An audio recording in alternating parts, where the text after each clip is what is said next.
this council work session on the topic of discussion.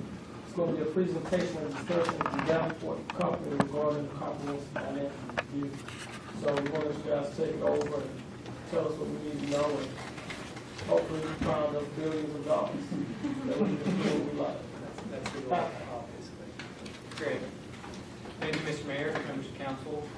Again, my name is Doug Gebhardt. We're with Davenport Company.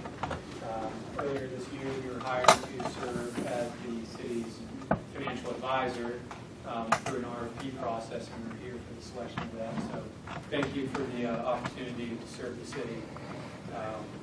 My colleagues Courtney Rogers and Ricardo Cornejo, unfortunately, unable to be here today. So you're stuck with me, but I promise to be the agent. So what we're going to do today is what we call a comprehensive financial review, which is basically a holistic view of the city's financial profile, demographic profile, looking at the rating agencies, how they would view the city, the debt levels, and things like that, capital planning and so forth. Obviously, this is meant to be a more informal work session, so if you guys have any questions as the presentation goes along, please feel free to ask and stop me. We can go into more depth as needed, but I think this is just a brief overview. So again, thank you for your time, and go ahead and get started. So if you flip to tab 1, we obviously have had a chance to meet staff and tell them a little bit about ourselves. But Davenport & Company, we're a firm that was formed in 1863, so we've been around for over 150 years. We're based out of Richmond, Virginia, with offices in Maryland, Northern Virginia, Charlotte, Atlanta. We have 2 offices in South Carolina that are basically retired gentlemen, semi-retired gentlemen that are working out of their homes and supporting us. Our office in Atlanta has myself and one other person, and so we are actively involved in the Mid-Atlantic, what we call our base profile. Flipping to page 4 is Statesboro's financial advisory team. Courtney Rogers, who was here when we were selected as a financial advisor, as a manager of our Georgia practice. He has been in the financial advisory business for almost 30-plus years. And is very experienced. Ricardo Cornejo was a former government banker with Regions who just recently joined us about 3 years ago. Then you have myself, and then Alex, who serves as our analyst back in Richmond. Some other members of Davenport's team that we have recently hired is Bob O'Neill, who is a former director of the ICMA, which is the International City County Managers Association. So he joined us and does more on the staff level training type things. And then 2 folks, Joe Mason and Jennifer Dearson, are former state lead rating analysts from Fitch and Moody's respectively. So we have a lot of experience on the rating agency side. Flipping to page 5, you might ask, what is it that exactly financial advisors would do for this city? And so page 5 is just meant to be a snapshot of some of the things that we do. First and foremost is planning and analysis. We want to be involved ahead of time when it comes to any sort of capital planning, SPLOST planning, stormwater planning, development of pro formas, utility funds, any sort of financial analysis. We want to be involved in that. Investments, we do help if there's some surplus funds, some strategies that perhaps go further out in the yield curve to gain a few extra dollars. We do help with that as needed and where it doesn't make sense. Economic development, in particular, the cities look at TADs and things like that and advise staff on how to appropriately look at TADs and how to fund, and if there be dollars supporting debt service, or if there's going to be some incentive program, sort of evaluate the viability of the economic development project. And then sort of last and sort of our bread and butter is transaction services. So anytime the city does perhaps want to go to market to issue debt for capital projects, or refinance existing debt, such as the 2010 water and sewer bonds, which we are actively monitoring, which will be a refund candidate sometime next year. We would help the city go through that process with the credit ratings and the market. Yes, sir. Well, thank you. Got a question. What's similar sized cities you have a history of making these type of presentations? Can you name a few for me? Certainly. Just to name a few, we represent the city of Brookhaven, city of Chamblee. We were in Norcross last week doing a presentation. The city of Dahlonega up north, and some of your peers down in the south, or the city of Brunswick. We did a presentation for them. They have a hotel conference center that they're looking to help finance and bring to downtown, and so we looked at the debt capacity of whether or not they wanted to bring that project and what it would perhaps cost, and if they had the debt metrics to do that. And then the Brunswick Land Water Authority, more on the utility side, which we're going to cover both today, but they have a separate utility system. We did sort of what we call a rate study like for them, and come in and advise and help them finance some costs. So with the line of that, they house University of Georgia, is it North Campus? Yeah, University of North Georgia. Yes, sir. North Georgia, right. So similar size situation. Thank you. Well, it's not necessarily the same size. We do advise Augusta and Columbus. So Augusta's got Augusta University, and Columbus, Columbus State. So we are familiar with university towns, and then not in the state of Georgia, but in Virginia. I personally represent Montgomery County, which is home of Virginia Tech, Albemarle County, which is home of the University of Virginia, James City County, which is home of William and Mary. Thank you. That answers my question. So we do have university towns. So I think on page 6 I gave a brief overview, but we want to discuss what goes into your credit rating. What are the characteristics that make up a highly rated credit locality? Compare you with some national and Georgia peers. Review some financial trends, both on the general fund and utility fund. Look at your current debt profile. Look at some policy changes and recommendations there, and review financing options, just as a discussion point. So starting on tab 2, page 8, while the city has a credit rating on the utility system, it does not currently have a credit rating on what we call the general obligation rating, or the tax support, or general fund rating. We're not advocating that necessarily we need to go get a rating at this point, but the way the rating agencies view it are the way that your GFOA, which is the Government Finance Officers Association, your local banks, basically any type, are going to take a look on how the rating agencies view a health. So we're going to look at it at these benchmarks. And so why is it important to have a good credit rating or a strong rating? I think first and foremost, it reduces your borrowing cost if and when you were to go to market. The second is that it provides a signal to your potential economic development prospects that you're a well-run local government. It's a good place to do business. And it does provide a benchmark on how we compare to some of the other localities within the state.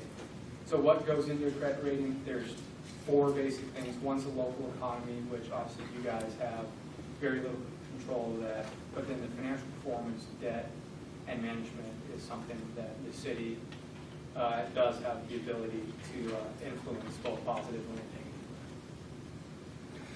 negative. Flipping to page 9 is the credit rating scale. Moody's, S&P, and Fitch are the 3 major national credit rating agencies. Fitch is not as common in Georgia, but Moody's and S&P are. Right now, the city has a AA- rating from S&P and no rating from Moody's. What we did in the blue dotted line was take what we call an educated guesstimate based upon how we've seen cities interact, and that's sort of where we would envision your rating to be if we were to go get a rating at this point. But obviously, there's some other factors that can go up or down, but that's just meant to serve as the benchmark. So again, very strong investment grade.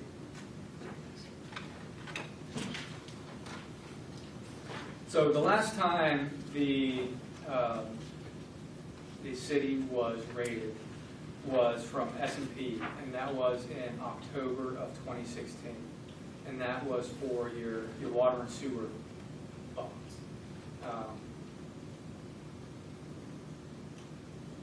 In 2010, the city issued some debt, and occasionally the rating agencies do what's called a rating surveillance to update the rating.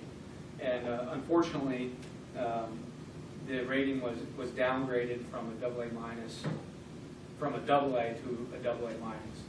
They listed a variety of things. There's two sort of risk factors that they go into. One is the enterprise, and then the other is financial. The enterprise risk is basically the system itself. How new are your assets? Do you have capacity to serve? Is there a single large user that is at risk of going away that you have a large dependency on for your revenues? Financial side is debt service coverage, fund balance levels, how high your rates, things like that. What's interesting to note is that on the upside scenario, what did they view ultimately was partly part of the reason for the downgrade. It says, well, not likely within our 2-year period we could raise the rating if liquidity were to improve significantly. So liquidity is fund balance. Basically, the measure that we use on the utility fund is days cash on hand. If the utility system, if there's a hurricane that came through and your utility system couldn't operate, how many days of revenue set aside could your system operate if it wasn't bringing in dollars in? So that's the measurement we use. Okay. So going to the general government side, again, talked about the 4 key factors that go into a credit rating. What's interesting to note, both Moody's and S&P, the economic base is 30% of your rating. So while people think debt and financials are the driving factor of what goes into a rating, 30% of it is the economic base, meaning how big is your tax base? Do you have income levels that are supported? What's the unemployment rate? How is your industry mix? Things like that. So that's an important metric, both Moody's and S&P. Financial performance and flexibility, again, that's 30% of the rating on both Moody's and S&P. So that makes up over half of the rating is your economic base and financial performance. Basically, our revenues over expenditures at year end. Do you have a long-term financial plan in place? Is fund balance levels appropriate? Things like that. The bottom 2 is where they differ a little bit. Management is not only management, meaning on a staff level, but also council level, showing that you have long-term policies in place, but not only do you have policies in place, you adhere to those policies. And then for the council, if there's a willingness and able to raise rates and or taxes to support the necessary projects that are being undertaken. On the staff level is, do we prepare a multi-year financial projection? Is there a capital improvement plan? Do we even have financial policies? Are appropriate reports shared with council? So of that S&P, that's 30% of the rating. Moody's, that's 20%. On the debt side is Moody's 20%, S&P 10%. So very, very small portion of the actual credit worthiness is related to the amount of debt that's outstanding. Some of the things that get measured is how quickly the debt's paid off, and then there's 2 sort of key debt metrics that go into it. One is debt divided by your tax base, and the other is debt service as a percent of your total budget. I'll get more into that later, but those are the 4 sort of key points. So essentially, economy, financial performance, and management or a big portion, and we have good control over those.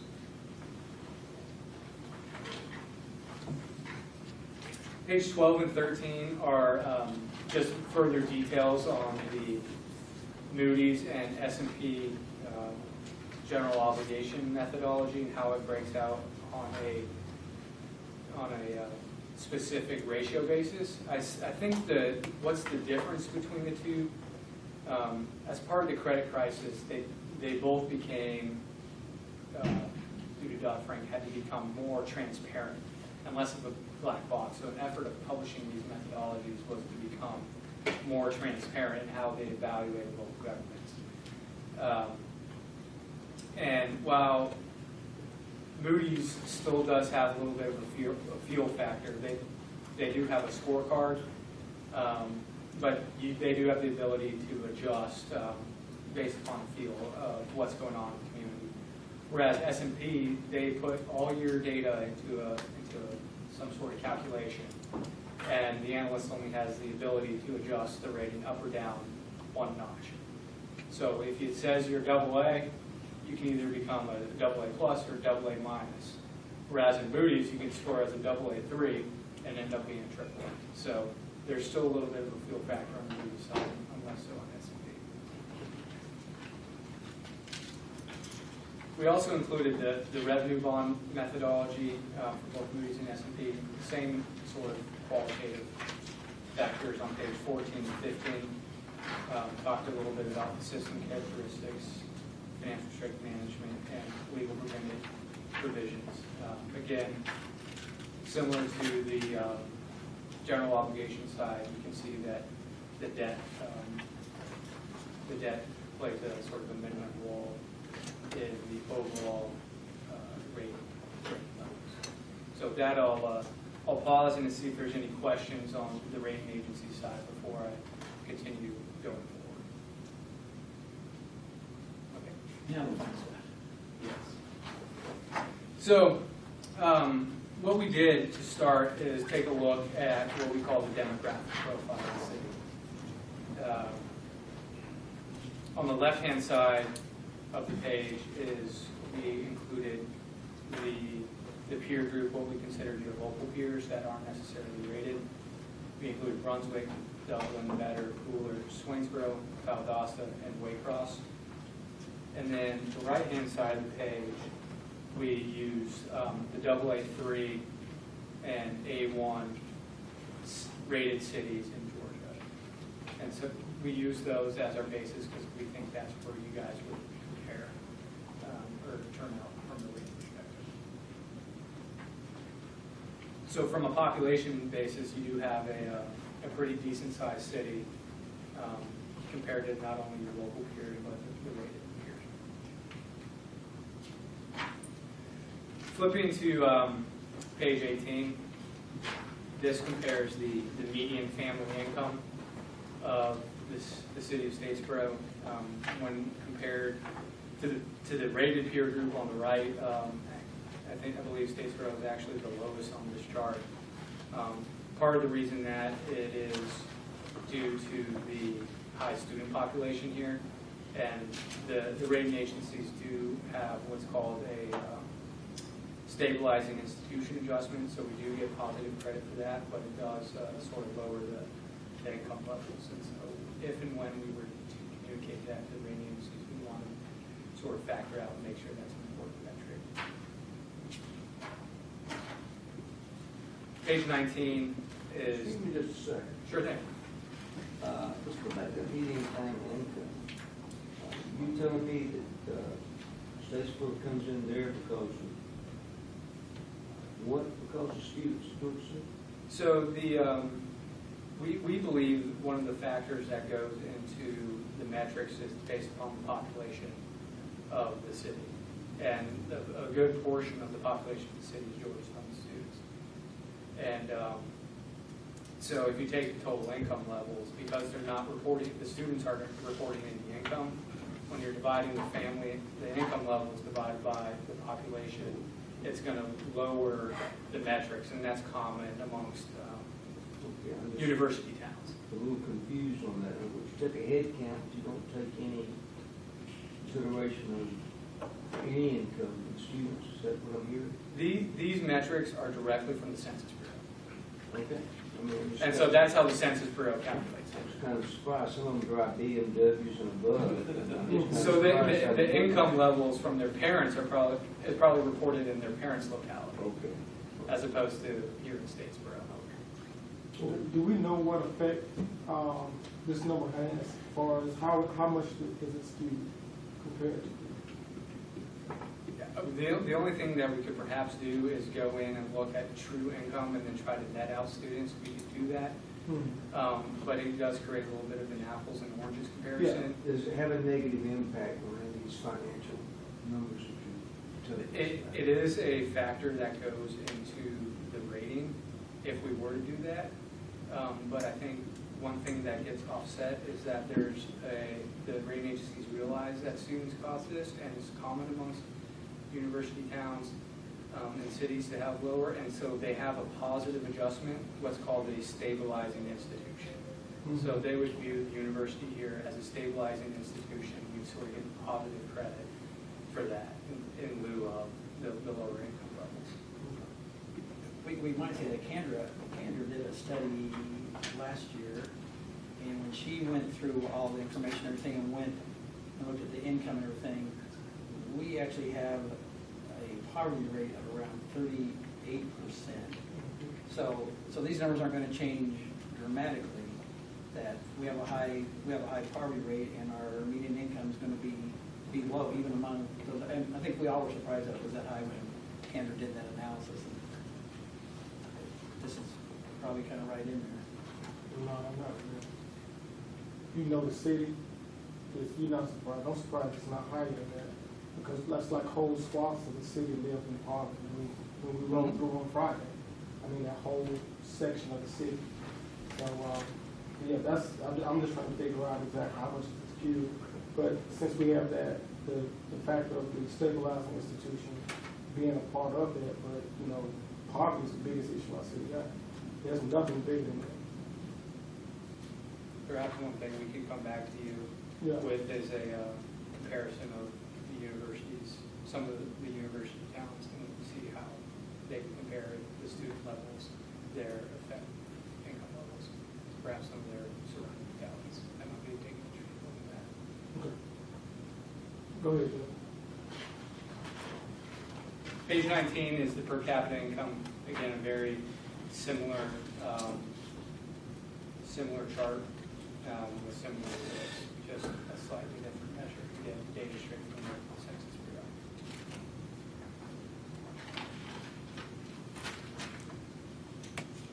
So page 20, what we did here is the millage rate and the property tax revenue. So on the left-hand side is the millage rate.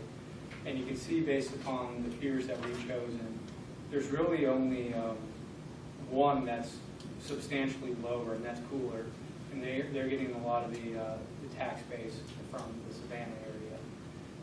But when compared to Brunswick, Swainsboro, Valdosta, Waycross, and Metter, Statesboro does have a lower millage rate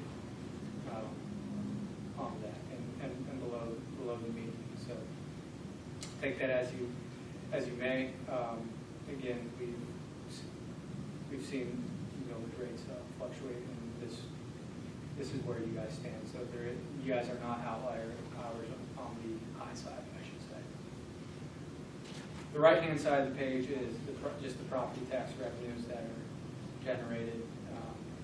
You can see Brunswick there suffers a little bit because they don't have the tax base or the other income that you guys get from the university. So you can see their millage rate is much higher, but their revenues are, right there with you. Valdosta is higher, but they have a big tax base, so they get some substantial revenue source there.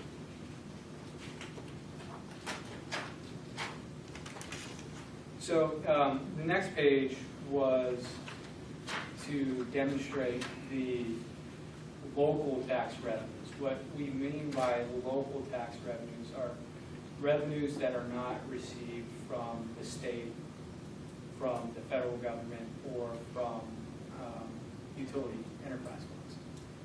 And so what we wanted to show here is that the city's peers, that all these peers do have an ability to generate local revenues through a sales tax, and we think that's an opportunity for the city to perhaps generate more local revenues through the sales tax. When comparing the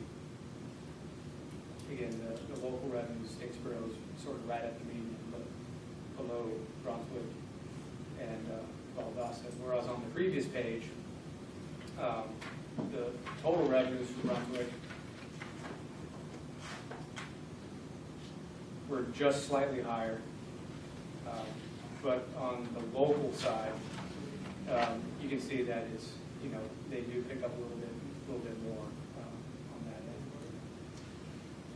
end. The right-hand side of the page is the local tax revenues per capita. Sometimes it's hard to compare different localities that have different tax bases, and the tax revenue per capita on Statesboro is the lowest here,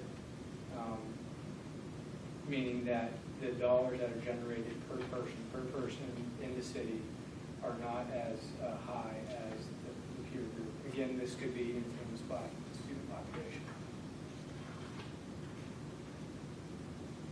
Or the other places have sales tax. Exactly. Again, an opportunity to perhaps consider sales tax as another leveraging source for revenues. But we can't. Sales tax is out for us because it came 1972, Right. 78.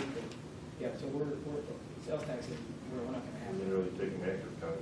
Yeah, so that's not going to happen. So we're dependent on property tax and property tax and property tax. We're depending on the what? Property tax. Yeah, that's what we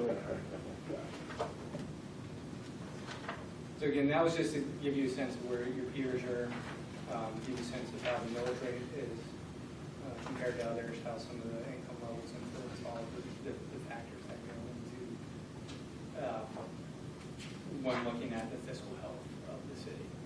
Page 23 is the historic general fund results.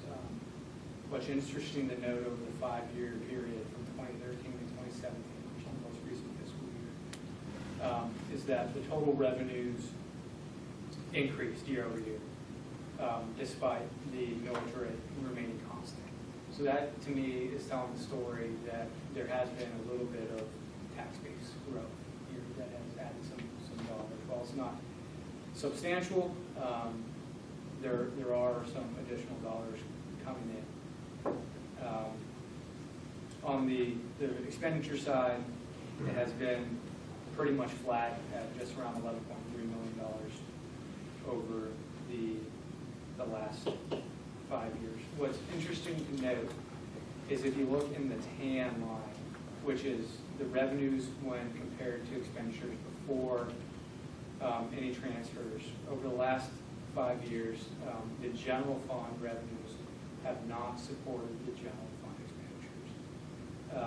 And that the transfers in from the utility funds have been used to support the general obligation or general fund obligations.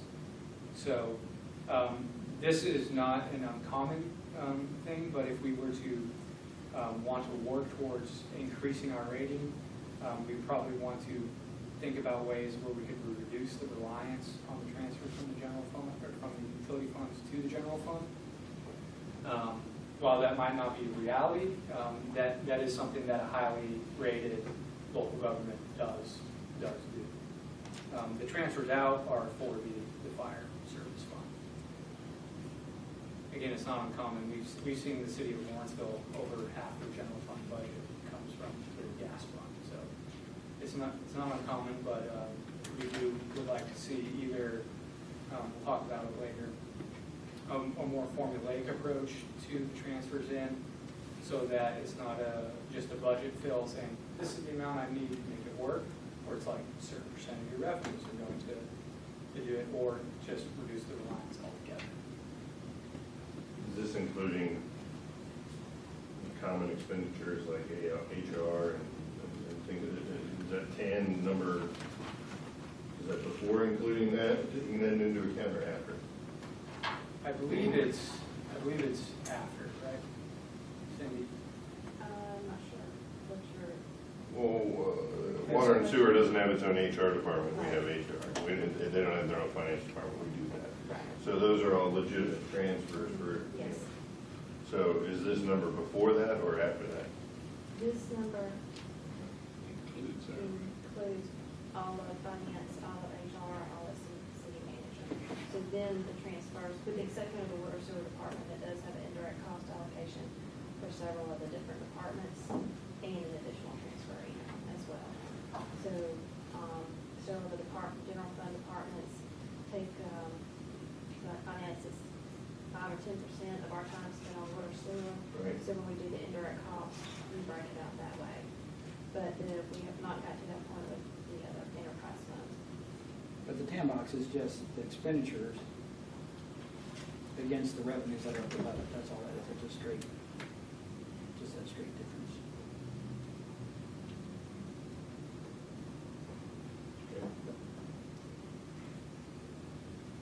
So again, the transferring could be reimbursement for some of those costs that are included in the. No, I understand the transfers. I was just wondering where that. Sustainable and soft costs. Correct. Where that TAN number was. All right, no more questions. We'll flip to the next page.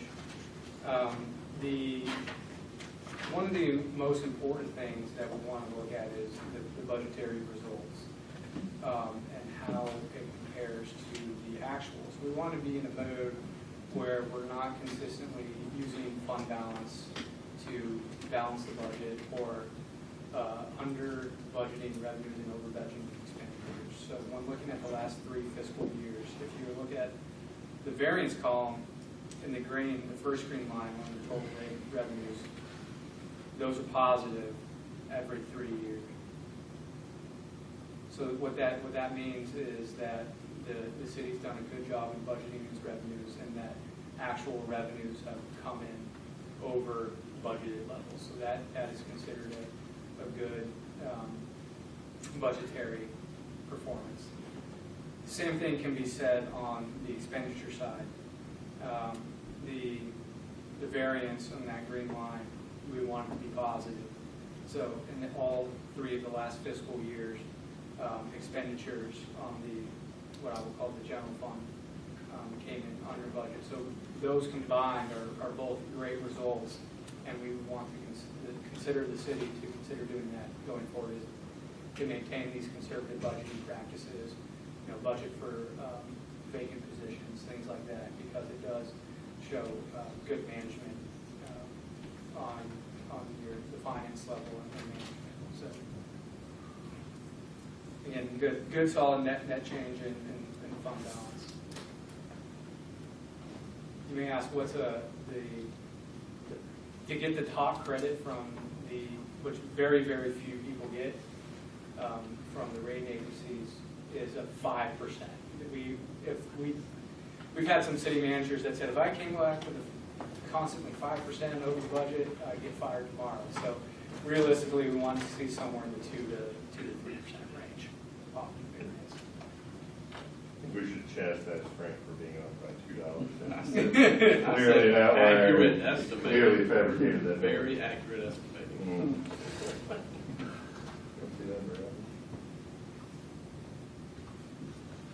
Great.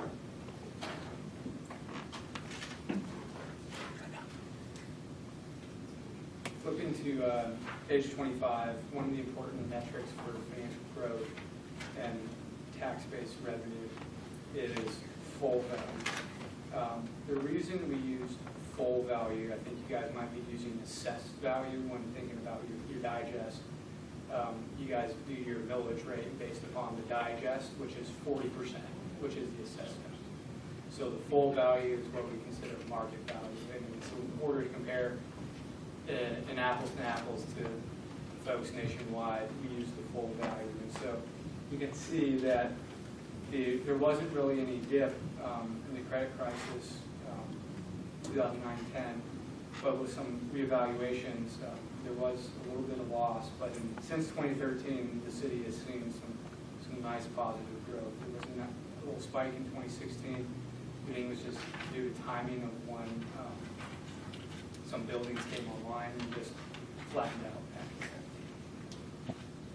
So again, as the tax base continues to grow, that's a good positive financial measure for the city. Full value on the next page, page 26, is how you would compare to your peers on the left-hand side.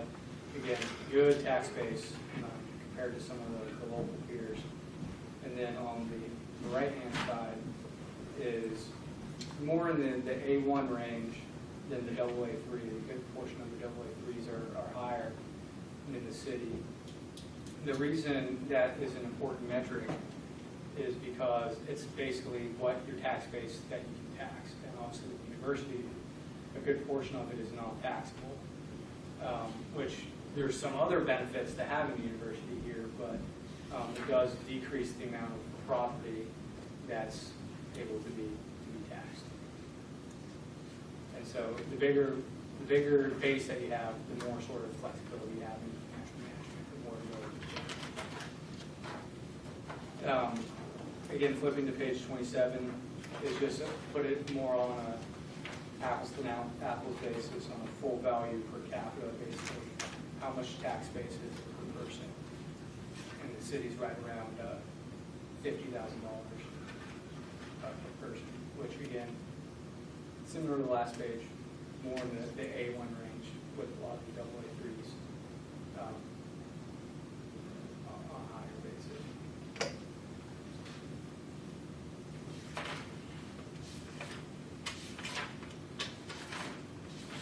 So what does that mean when you compare that metric to the fact that our income is lower than average?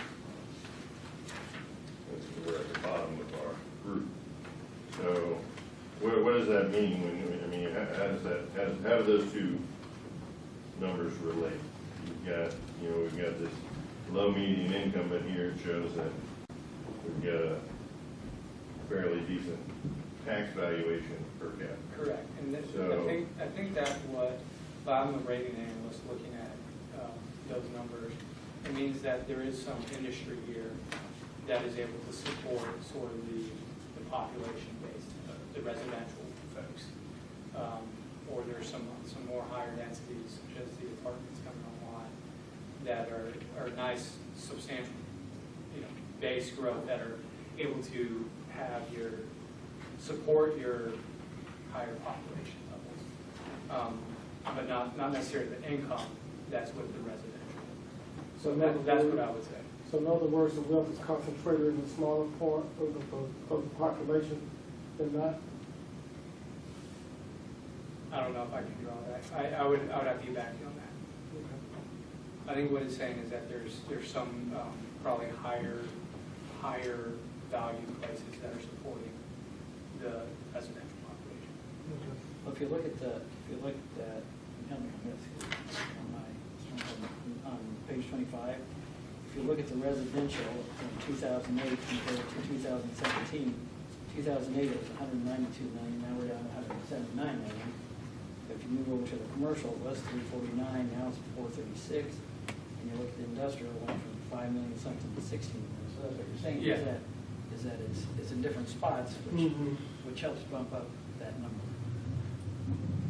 Which is good. It shows we've been building retail and not residential.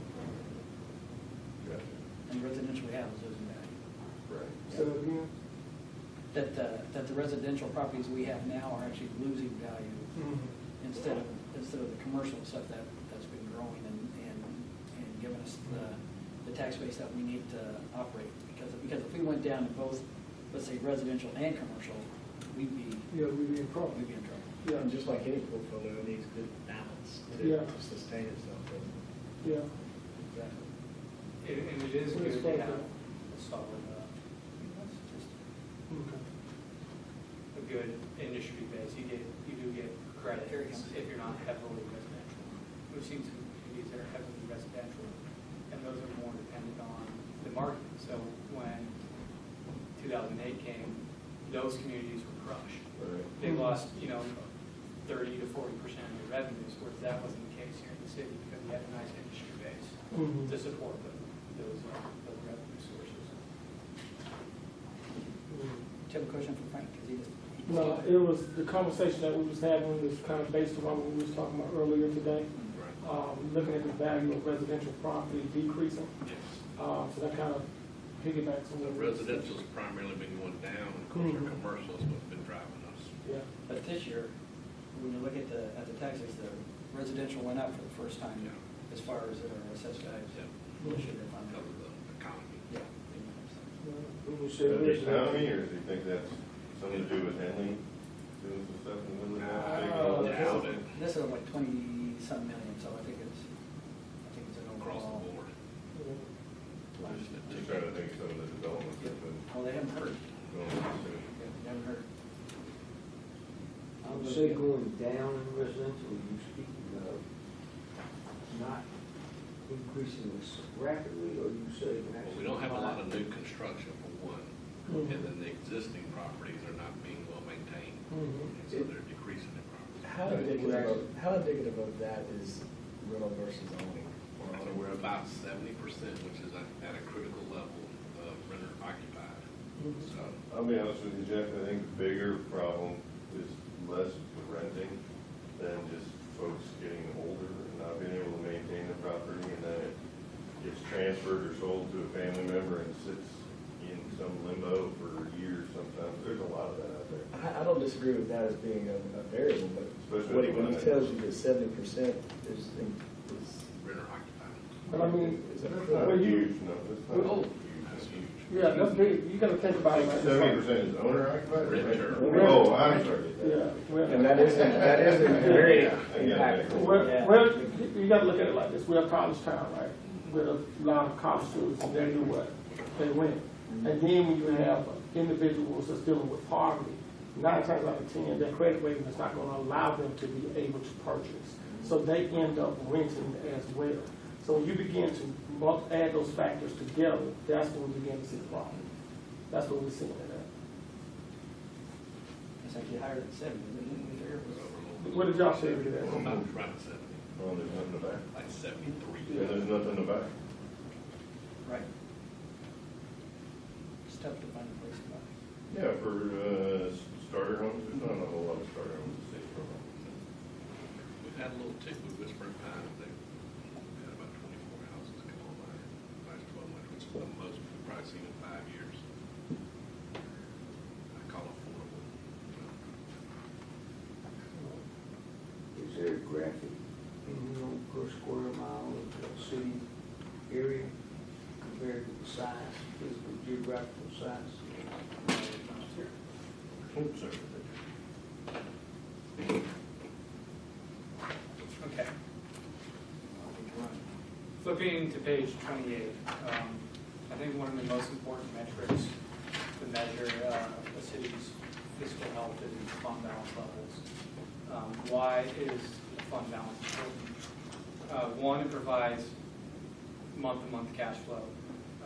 You only get paid, unlike us that get paid every 2 weeks or once a month, you only get paid when taxes are due. So you need to have some sort of fund balance to carry you through until the next bill. So if there's not any fund balance there, you're going to have some sort of gap to get us through that next payment.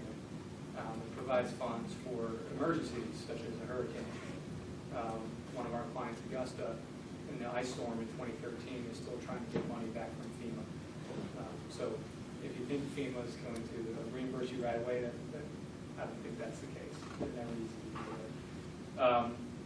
it. It helps mitigate financial weaknesses, and ultimately it gives lenders and credit agencies a good sense that there is good possible cash. So flipping to page 29, I think we look at the unassigned fund balance when looking at it, and the cities had a policy of 25% of general fund expenditures and transfers out. So that's basically your general fund plus the transfer to the fire services right now. The unassigned fund balance is basically the part that's not dedicated in the source. So we have restricted, which can only be used for certain legal purposes.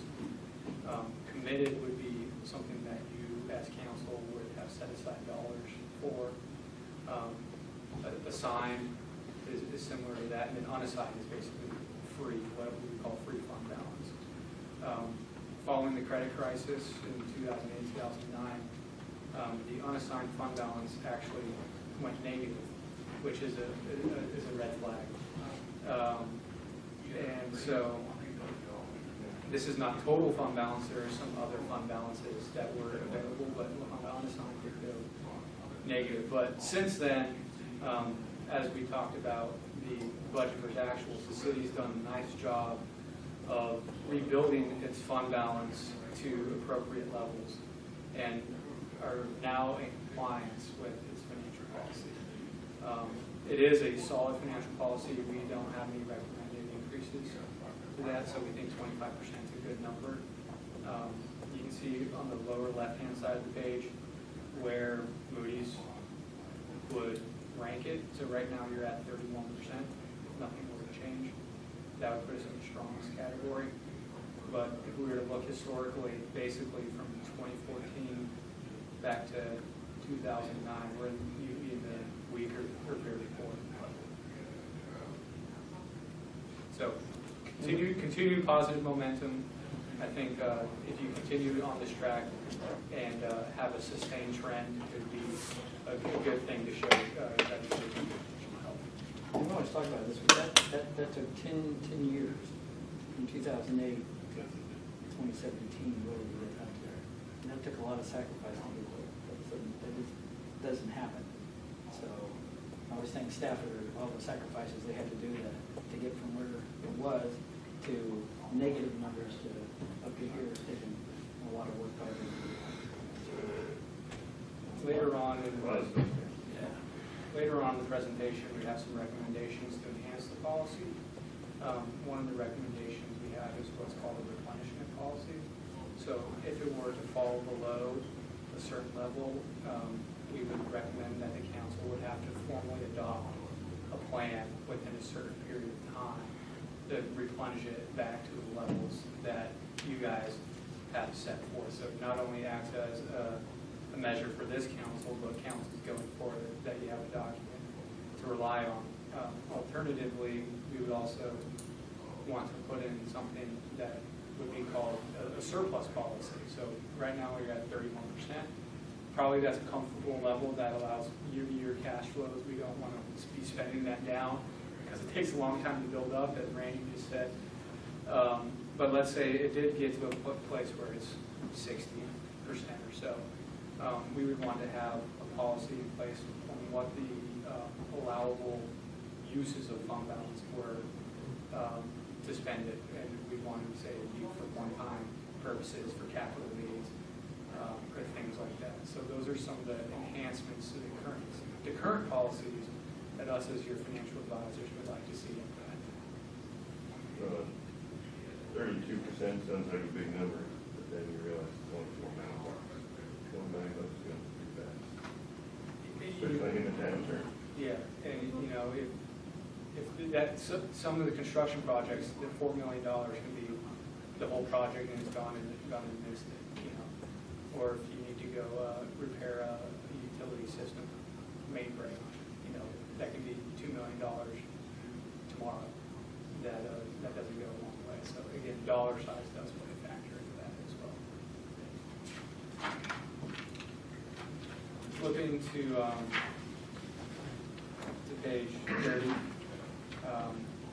we showed how you compared to your peers. You know, 30% does seem like a high number, but it's not out of line compared to your local peers and AA3s. I'd say about half of the AA3s are higher, and 2 of the A1s are higher. But what's interesting, if we look at where Statesboro was in 13, we did on the top, you can see 15 and 13.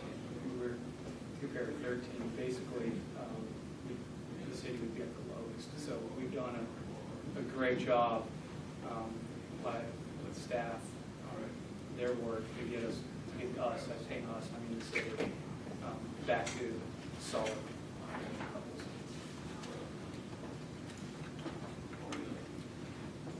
Again, these data points are from Moody's.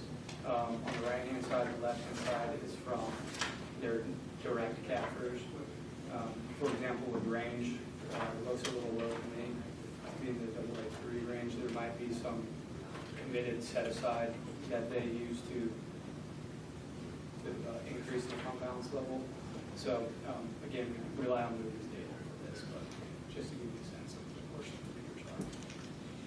Any questions on fund balance? Okay. So that's a good overview of the general fund. What we're going to go talk about now is the utility fund, in particular the water and sewer fund. So, a lot of numbers on this page. Just bear with me for a second. The operating revenues over the last 5 years have basically increased from 9.5 million to 11.3. One thing I will want to point your eyes to, in the third line right above, you see the tap fees. In 2013, it was 1.1 million, and then it dropped to 230,000, up to 730. It's sort of a very volatile number based upon the developments that are in hand. And so that's going to be critical to some of the calculations and policies that we have recommended going forward. The annual debt service on the 2010 bonds is about $1 million. The GFA loans are about $300,000. So if we were to look at the very, very bottom of the page, the total debt service coverage, the operating coverage, excluding tap fees, and the reason we wanted to exclude tap fees is there could be a year where we get 0 tap fees. And so we want to make sure that we have enough revenues from the users of the system to cover the debt service. And so you can see that the coverage has actually been pretty strong at a 1.4 all the way up to 3.8. We include the tap fees, which are sort of what we would call gravy or icing on the cake, which would probably be used for more capital-related projects that you guys have been above 2 times on the operating level. However, the bottom line, which is the net of all transfers, obviously the general fund relies on transfers in, so we want to make sure that we're including the transfers out on your revenue, and so we wanted to include that in your operations. In fiscal year 14, we didn't have enough. You didn't have enough revenues to cover your debt service expenditures and transfers out at 0.95. But since then, have grown to nice, solid levels that we want to continue to be maintained going forward. So that's the reason why we wanted to do that. But to give you some comfort, on the top of it is the 2010 bonds in the blue lines there. That's your legal coverage. So we were never out of compliance from a legal bonding perspective. Technically, the GFA loans are general obligation bonds of the city. They just happen to be paid from the water and sewer. The only bonded obligation that we have is on the 2010 bonds. And we've been in compliance on those. Okay. 15 to 17, that must have been growth in apartment complexes. So, responsible for much of that water, or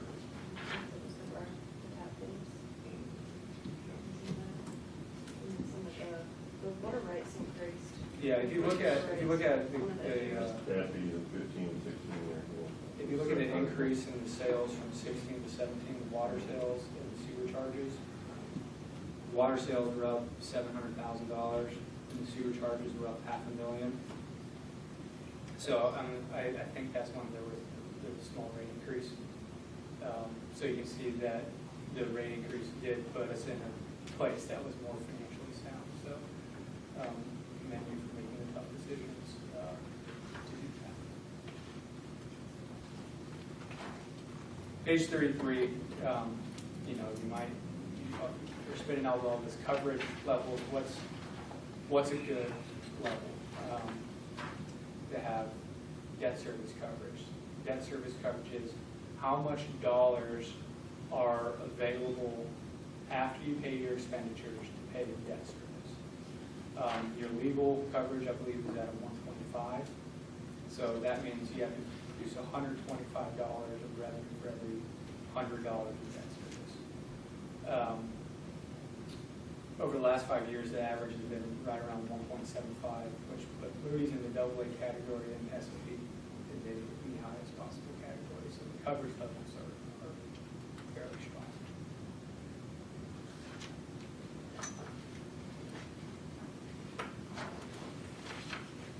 Flipping to page 34, you might notice the peer group on the utility system is a little different. There's not as many rated utility systems in Georgia.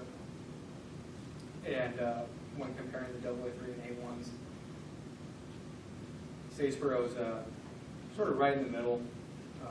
I would say right in line with the AA3s, maybe slightly lower, but certainly above the A1 levels, above the local peers. But what's interesting to note, one times is one-to-one coverage, utility systems, but you see that virtually everyone is above the one times level.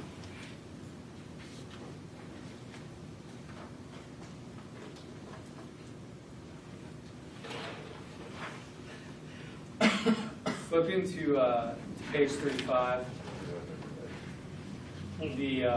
the other important metric that we look at is fund balance, or as I mentioned earlier, days cash on hand. We made an adjustment in 2014.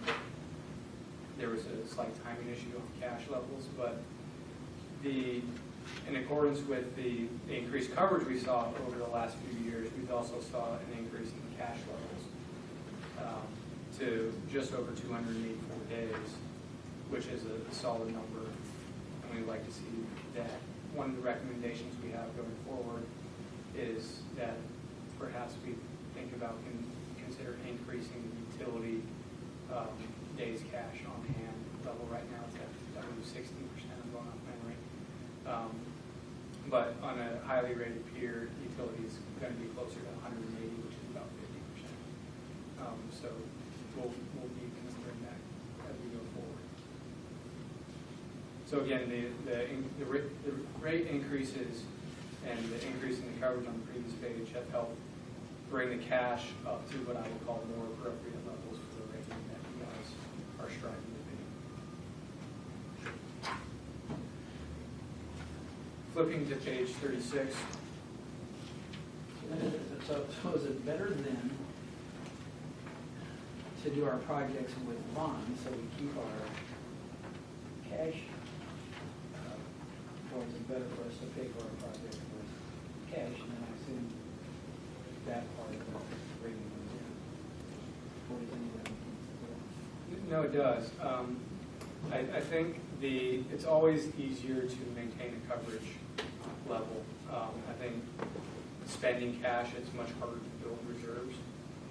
So there is some capacity for bonding based upon the coverage level that is currently being undertaken. A bonding would require less substantial increase in rates. If you were to pay cash, you would have to perhaps think about more substantial one-time rate increases. Bonding a project is a more common way to spread out the payments over the useful life of the asset. We typically see utility bonds over a 30-year period, and that way there's some what we call generational equity between the project, so that the citizens of Statesboro in 2018 aren't paying for the benefit of a citizen in 2032.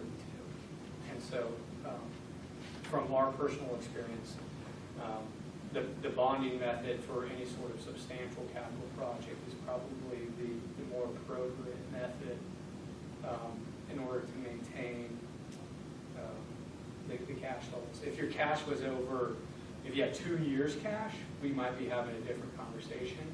But right now, you know, you were just over the last year at 180, or sorry, 113, now at 280. That's, we'll get into the next page, that's barely even at the highest metric, so we wouldn't want to spend that down.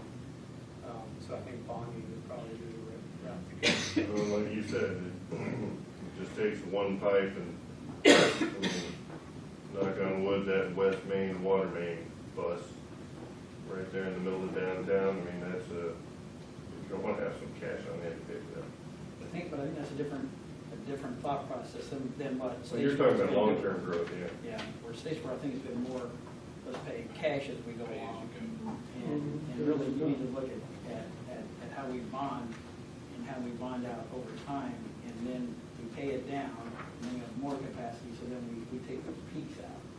And so we need to look at longer term of how we issue debt without having those peaks where we've got to jack up rates or we got to jack up taxes to cover for those 2 or 3 high years and then come back down. So those are the things that they can help us do, is figure out how to get those bond issues out and the maintenance level. Of course, in order to do that, you got to have reserves, which we finally have, so. It's a nice way to go, but if you don't have any reserves, you can't make a bond payment if you're cash. That's the thing about bonds, you just have to pay them off. Yeah, but that's why you need reserves, in case your revenues drop, at least you got some money to pay out your obligations during the little dip or the big dip. And that's one of the things we want to come back is talk more about the capital planning side of both the general fund and the utility fund. See if there's a way that we can work with staff to perhaps get some of these projects done, minimize or reduce the potential impact on not only the taxpayers but the ratepayers as well. So that's something we'll definitely be taking into consideration. So page 36 shows you your days cash.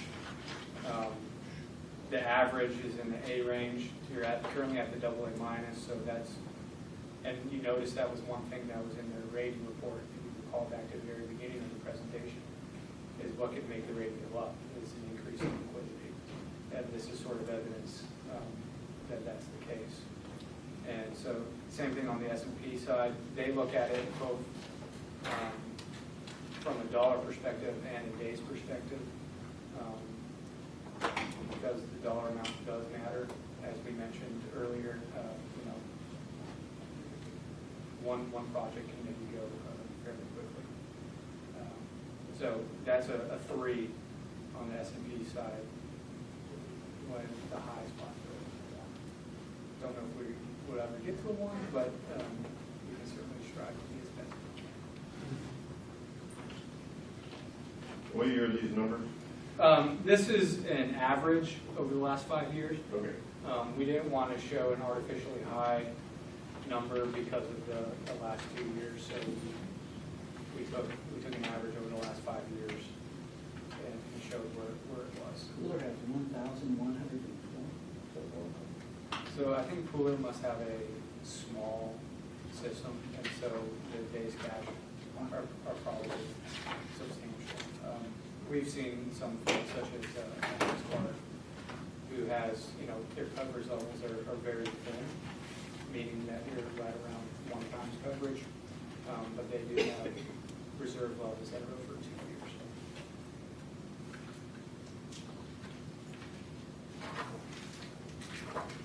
Still, even with all that, even if you bump us up into the 200-day range, still puts us in the middle of the pack.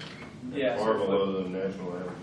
Yep, that's sort of the message that we've shown on page 37 is while we have gotten to sort of what I would call a more appropriate level for the rating category that you're in, it's still not an outlier, and if we can continue to build cash and perhaps think about using bonds as a method to continue to build those reserves, it might be a way to get us back into an upgrade mode instead of a downgrade mode. Okay. Any questions on the utility system?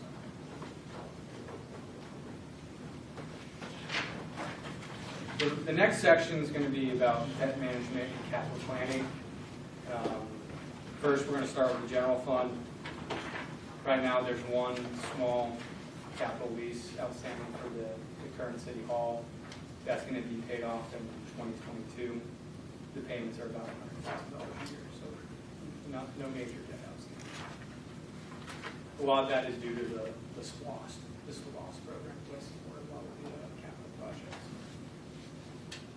One thing that I wanted to talk to you guys today about as we're thinking about capital projects and debt that the city may be considering and TAD is tax-supported versus self-supporting debt. What we mean by tax-supported is any debt that has dollars coming from the general fund in order to support paying that debt service.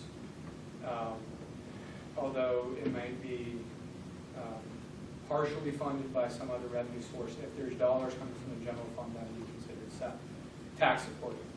The self-supporting side is if there's a dedicated revenue source that is available outside of the general fund or a specific revenue source within the general fund that is used to pay debt service on the bonds, then we would consider that self-supporting. So for purpose, why does this matter to the city? If it's a tax-supported debt, the banks and rating agencies and financial health would count those under key debt metrics. If it's a self-supporting obligation, then that could be excluded from the key debt metrics. So why is this important to the city? As the city is considering perhaps issuing debt to help support some TAP projects or some economic development, if payments that are generated from the TAD aren't sufficient to cover the debt service, we would consider that tax supported. If the TAD does have dollars that are available to pay the debt service, or perhaps a developer is going to make up the difference, or there's some sort of alternative revenue source, then we could perhaps consider those self-supporting and exclude those from your key debt ratios. Question, Mr. Mayor? No, I'm just thinking, I'm just thinking about things that we potentially have lined up. So that's what's crossing my mind right now. So Okay. exactly how that's going to play out. AKA, torment is self-supporting. That one is, and that's one, that's. About the only one we have. Yep. Where we're going to outline it, we're going to short, they're going to pay. But Yeah, we're completely isolated, so I mean, that even though there's technical debt, it's not on us. But that's the only one we got, right? the one we got, but when you start looking at the downtown TAD, how all that works, because that one's not quite as clean as we have that one separate project like that. So, and then when you start looking at Well, it depends on what the loan we put against that TAD. So, I mean, that's what really determines it. Will the revenue from the TAD itself pay off the loan? If so, then it's self-supported. As long as it's generating within that district. We put a separate fund in. But once you start running things through the general fund, then you lose that self-supporting isolation. Start eating into what we call your debt capacity. Yeah. So, there's a prudent level of debt that a city of your size and stature, and all this is leading into that is our recommendation on debt capacity. So, all right. Any further questions? Specifically designed TAD. Flipping to page 42, there's two key debt ratios that are used to measure the debt capacity. One is the total amount of debt outstanding divided by its tax base. So of your full value, how much debt is outstanding? And then that answers the question, can I borrow this? Do I have the capacity to do so? The alternative is your debt service as a percent of expenditures. how much of your annual budget is being used to pay debt service. So basically, what's your fixed cost? Year to year, you have a certain percentage that is going to be used to pay debt service. And we want to, similar to a mortgage, you don't want to go above, I think the number is 36%. There's a better number that we'll talk about in an instant that the city should consider. The city right now does not have debt policies related to these metrics. That's one of the recommendations that we would have, is putting some of these in place. We'd be coming back with staff with sort of recommendations for adoption and your consideration going forward to perhaps put a limit, so your constituents don't necessarily think we just have an unlimited credit card. Well, we let us know we don't. Yep. Again, debt to full value, we really no debt outstanding, quite frankly. There is some, but very little. When divided, is 0.02%, so virtually zero. That number is just the city, at least on the. The city hall lease, yep, that's it. What about the consolidated bonds that were sold in 2010? Water sewer. Those are what, oh, that's right, they were all, you could, Yep. So that's an example of self-supported nature, so we're excluding that from these ratios. We'd recommend a policy of 1.75% for your consideration going forward. That puts us basically in this not to exceed this strong category. That's common amongst Georgia cities. Some of our AAA clients that we just help get, such as Brookhaven and Milton, we help them implement that policy. So flipping to page 44. So this thing, back on 43, so, Yep. so if your policy is 1.75%, 1.75, do you, so to get that number of how much we could, under the policy, if we maxed it, you just take that times the full value? Correct. And that should give you a number of how much Correct. might be okay. I just want to make sure. Yep. trying to find your correct reference. Oh, I found it. It's nowhere there. Flipping to page 44 is debt to full value. Again, Statesboro's doesn't really have much debt outstanding. Some of the locals don't have very much either. But when compared to the rated localities that are more of the size and financial status, you can see that really Statesboro is what we would call under leveraged. Is that we do have some capacity to take on some debt, if that is the desire of council. Historically, SPLOST has been used to support that reduction in debt levels. But again, if we were to incur some debt, again, I use we. I'm part of the city now. I use we. I use we. If we were to consider issuing, it wouldn't put us out of line. Do we know a range as far as debt capacity? I'm going to get there in a second. I'll get there. Okay. Okay. The second ratio, as I mentioned, is debt service as a percent of budget. And this is where we would recommend a policy of 15% excluding SPLOST-related debt. This most recent SPLOST, I think the county might be considering issuing some SPLOST debt. I don't think the city contemplated any at this point. But in the future, if we did, we would want to exclude it from that ratio. One of the reasons is Georgia is one of the only states that has SPLOST program available. And so because it's so front-loaded and you want to put your debt repayment and associated with the revenue source, it creates a little bit of apples and oranges comparison when comparing a Georgia city to a California city to a Texas city to an Oklahoma city. And so because the program's unique to Georgia, we want to exclude that from the ratio.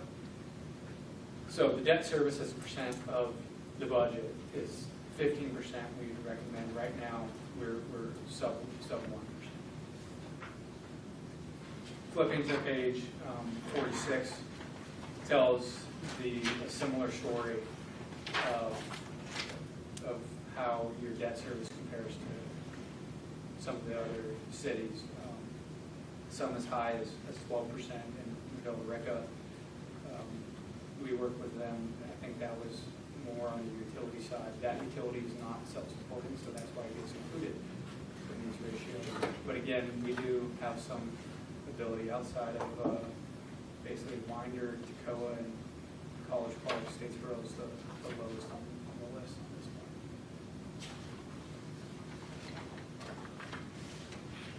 So flipping to page 47, we talk about debt capacity versus debt affordability.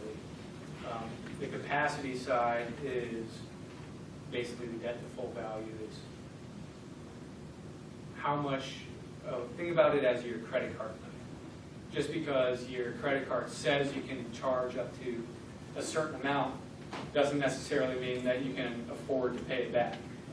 The affordability is the debt service to expenditure number. And that's more of, can you afford to pay it back? So just because you have the capacity on the limit side doesn't necessarily mean that the city has the dollars available to pay those back. You know, you keep looking at these percentages, like even the last slide before, 8%, you hit an 8% debt capacity, that's still only $1 million a year. And you're only talking about a $12 to $14 million project, so, and then boom, we're at right where we're supposed to be, so. Yep. Before we get too excited, we're not, I mean, when you're talking real dollars, the percentages may seem low, but when you start calculating it into real dollars, in your real project, we're not talking about an astronomical amount of money. No, we're not. Okay. So flipping to page 48, that might answer your question. We sort of look at it as both of our, as our binders. So which one is going to be the limiting factor? In this case, it was going to, if you did 1.75 of the tax base, it'd be much higher than this. But if we did debt service expenditure, I'd recommend 15%. Essentially, $25 million is the amount that we would feel comfortable as your financial advisor recommending the city, assuming a 20-year amortization at 5%. Obviously, if we were to shorten the payback period or extend the payback period and get a better interest rate, that all influences it. 25 million is a number. However, that doesn't necessarily mean we can afford to pay it back. Debt service on that is $2 million a year. And so in order to support that, that's an equivalent to 3.1 mil increase.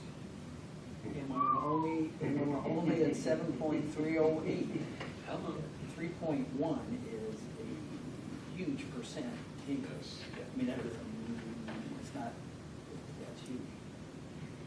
So what you saying, man? what I'm saying is we can do $25 million. Don't be saving up for reelection. I know, right? We want to hear that we when election time come around, right? So again, that's just, we do it on a tax equivalent impact. Obviously, there could be other sources that pay for it, but essentially, 25 million is the higher end, and that's going to cost $2 million a year. So we saw at the end of the year, we didn't have enough in the general fund to cover it. So that aside, really puts it in perspective of the leverageability of the city. Flipping to the water and sewer debt service, you can see that the debt service is pretty flat up until 2028, and then the bonds start getting paid off. Those are those GFA loans that start getting paid down. The GFA loans you can see at 4%. We did take a look at perhaps refunding those. Right now, it's sort of, it doesn't really make sense. It would have to take an extremely aggressive interest rate from a bank in order to refinance those once you bake in the cost of issuance. and so forth. However, we'll continue to monitor the opportunity, and we think there would be perhaps an opportunity for when the 2010 bonds become eligible to refinance, we can lump those in with those as well and sort of get one crack at the apple and really get some savings there. Refinance bonds in those 4 remaining cheaper ones, is that what you're referring to? Correct. So as far as the federal tax law changes that President Trump implemented, he eliminated the program called the advanced refunding. If the advanced refunding is something that is done 90 days prior to the call date. So historically, the city would have been able to refinance bonds perhaps 2, 3, 4 years in advance of when the bonds are called on a tax-exempt basis. Now, under the new tax law, is we can only redeem the bonds within 90 days of the redemption date. And so by doing that, it gives us the ability to only do it within 90 days, which I believe is the start of 2020. And so we're looking towards the end of next year as when we would be going to market and really taking a look at refinancing those bonds. The reason they got rid of it is because under an advanced refunding scenario, 2 sets of tax-exempt bonds would be outstanding until the call date. And so with tax-exempt, there's less federal taxes. And so this is a way to only have 1 series outstanding at any given time. Great. So that's the utility fund. On the debt capacity for the utility fund, we just want to talk sort of more holistic. It's basically more tied into how much are you willing to raise rates. Really what it boils down to. There's no single one factor saying that you become over leveraged at any given point. As long as there's dollars available to pay debt service, and we can do some calculations. We did have some global observations on the other funds. The gas fund, no real debt outstanding there. There is some solid cash in the gas fund in 280 days. We want to remain at that level and continue the operations of the gas fund. The solid waste fund and this collection and disposal. There's been support from SPLOST for their capital needs over the last few years. There's no debt associated with either one of those funds, and typically there's not debt associated with solid waste. Unless you guys have a project, we're happy to take a look at it. Cash reserves are lower, but not at uncommon levels for the solid waste fund. Last is the stormwater fund, relatively new fund, so it's still sort of in its infancy stages. It has remained surpluses over the last few years, but that's as it continues to build its base and implement the necessary capital to do so. I think that's been a solid financial decision. The CIP does call for capital needs, and they will come back to you with some, again, on debt capacity side and how that might affect rates. And again, liquidity levels are looking good, but that's again to perhaps reduce some of these needs.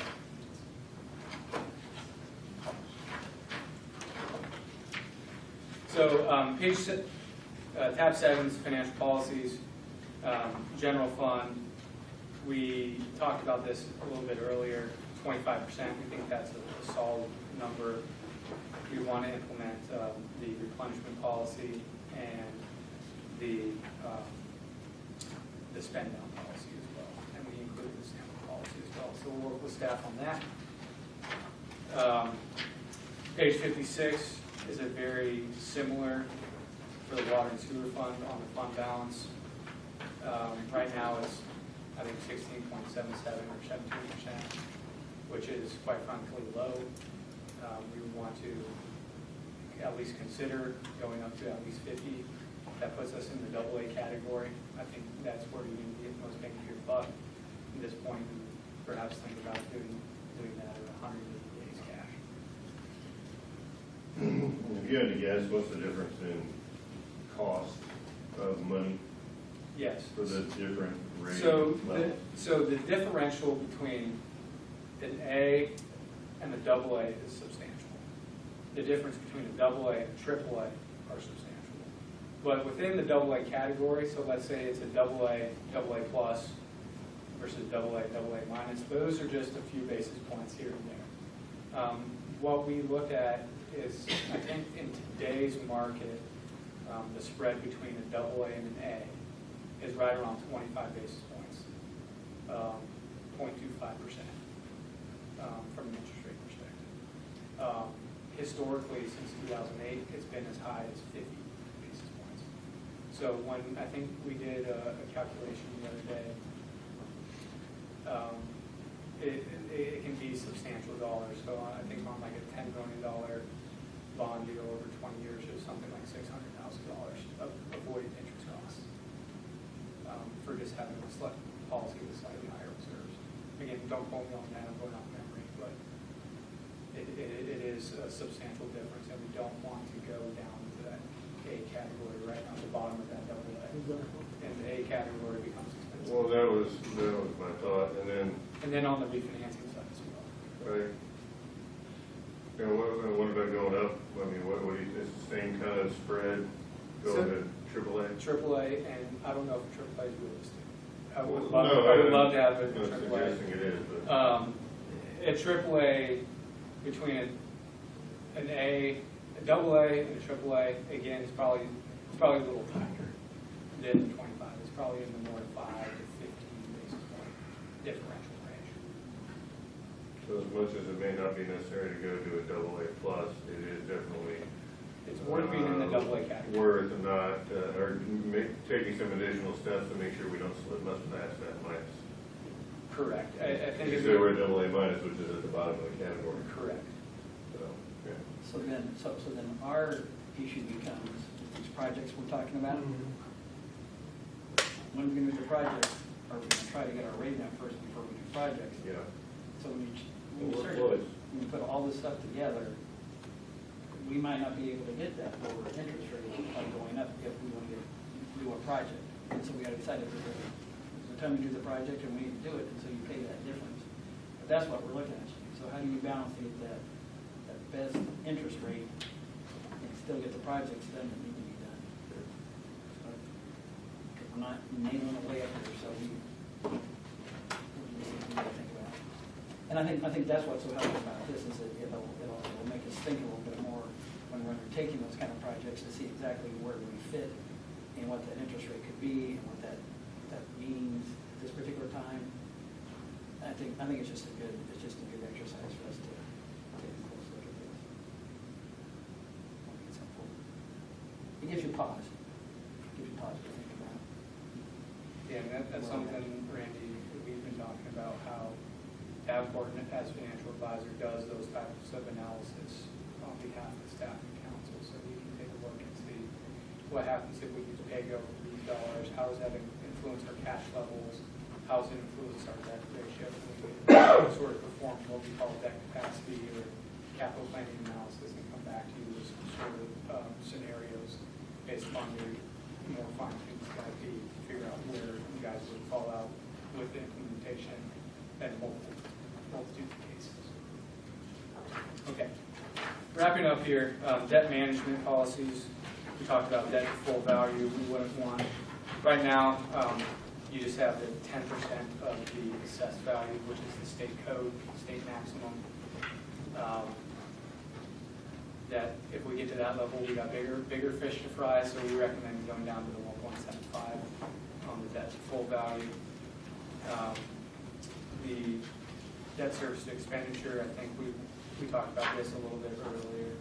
There's currently no policy in place for this, but we want to put in a 15% cap on that.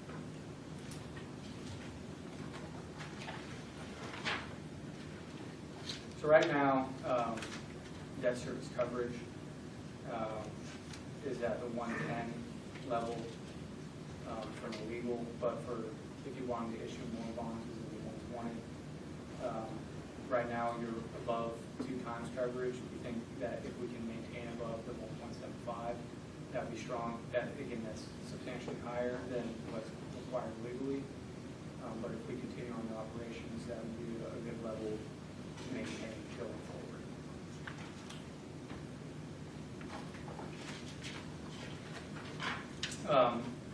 Last is the investments. We have some investment policies that right now the city has are fairly limited. What we would want to do is come in with a more fine-tooth comb, and perhaps there's stuff that the state would recommend or would allow that we wouldn't necessarily recommend going forward and doing. One thing that we would want to see going forward is a quarterly report from staff that shows where the holdings are, even if it's just in a bank account. That's something that's required by the rating agencies to do on a quarterly basis, just to say, I've got X amount in this bank and Y amount in this CD. So something to consider going forward. So that's that. Hey, the last tab, I don't know if we want to go through it. Happy to stop here. But we just had some financing options that could be perhaps get at the disposal of the city. Might be good just as you guys want to review, or we can come back and talk more about debt capacity and affordability, digging this a little deeper. With that, I'll stop and thank you for your time and answer any questions that the council may wish. Because I'm of the thought that we already here, so we might still go ahead and go through it. Okay. That's what my thought is, but council members, what y'all think? Certainly. Okay. So the first type of bond on tab 8 is a GO bond. The GO bond must be approved by voters in referendum, and it's based upon the credit obligation of the city. In this case, it's issued directly by the issuer. So the obligation to pay back the bond is the full faith and credit of the city. The second, and I would call more common bond in the state of Georgia, are what we call the intergovernmental contract bonds. It's when the city would have a contract with one of the existing authorities, whether it be a public facilities authority or a downtown development authority or a housing authority, would contract with them, and they would serve as the conduit issuer for the project. In this instance, no voter approval is required, and the city does have the ability to pledge its full faith and credit behind the contract payment. So in the industry, we could use this, what's called a backdoor GO. So it's the way to get the credit of the GO and get the interest rate of the GO without GO meaning general obligation, without actually issuing general obligation bonds. And this is a common credit structure throughout the state. The third type of bond is a pure revenue bond. This is one where only revenues of the project are pledged. You see this for self-supporting projects, maybe it's parking garage, water and sewers, stormwater, things like that. Again, no voter approval required for these types of bonds. It can require additional collateral for pledged assets, but we've not seen that in today's market. Typically, the security behind the bond would be the city providing a pledge, or what's called a rate covenant, that it would raise rates to maintain a minimum debt service coverage between 1.1 and 1.25 times. I think the city's currently outstanding bond at 1.1, so if for some reason revenues weren't sufficient in any given year, the bondholders could require the city council to raise rates in order to meet those debt service obligations. they have a legal ability to do that. Possible debt service reserve fund. For a AA category utility system, we're not seeing a need for that in today's market, but that can certainly change. That's one thing that as we are looking to perhaps refinance 2010 bonds, there's about $1 million in the debt service reserve fund that we think we could perhaps free up as part of the refinancing. If we did a water sewer plan, we had to commit a 5-year rate increase as part of our bonds. Yep. The fourth bond is a SPLOST bond, special purpose local option sales tax. This is a 1% sales tax approved at referendum. It could be between 5 and 6 years. It's essentially a double barrel bond where it first has a sales tax pledge. So it has a first lien on the sales tax, and if that's not sufficient, then it has the general obligation of the locality. So I would call it a super GO. There's no difference in the rate, but typically. Which also means if SPLOST for any reason is not approved, then the full weight of the bonds falls on the city's general budget. So General funds, excuse me.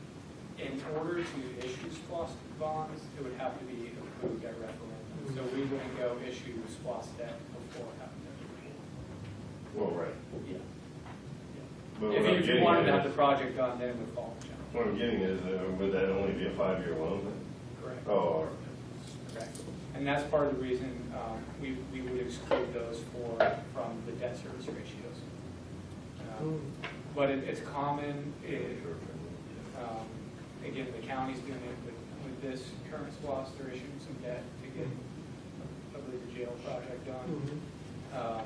We've seen cities. We felt the city of Decatur, they're doing their SPLOST bond now, where it's a way to get some projects done up front at the beginning of the SPLOST, and then use the collections from the end of the SPLOST to make the repayment of the debt. So just another financing mechanism as we think about the SPLOST 5 years from now.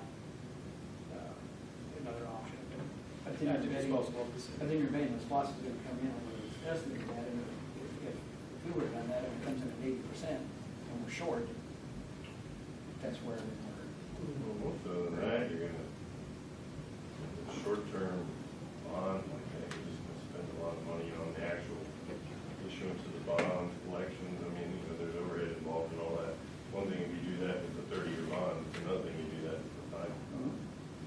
Other projects that get cut. Because you have to pay for it somehow, quickly. Yeah, but I mean, wouldn't it just be good practice not to dedicate all of the funds that you anticipate from SPLOST to that particular bond? That would be me. Yeah, that would be me too. That would be me.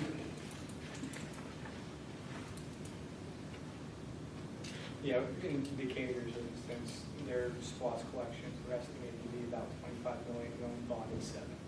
Yeah, that sounds feasible.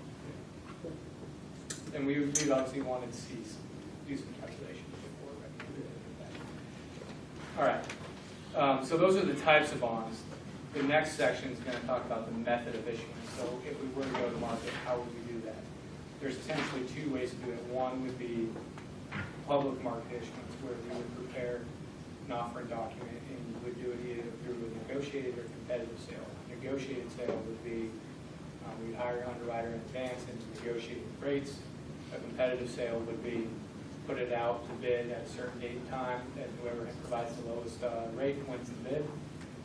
The second is via direct bank loan, which we would put out an RFP and do a cost-benefit analysis of that. So the next 2 pages just go into a little more detail on how we would do that. For example, the water and sewer bonds are a public market sale. The city hall lease is a direct bank loan. So that's all I have for you guys today. Again, thank you for your time. We appreciate the opportunity to work with the city, and happy to answer questions, and if there's anything that comes up. Our contact information is included in the back.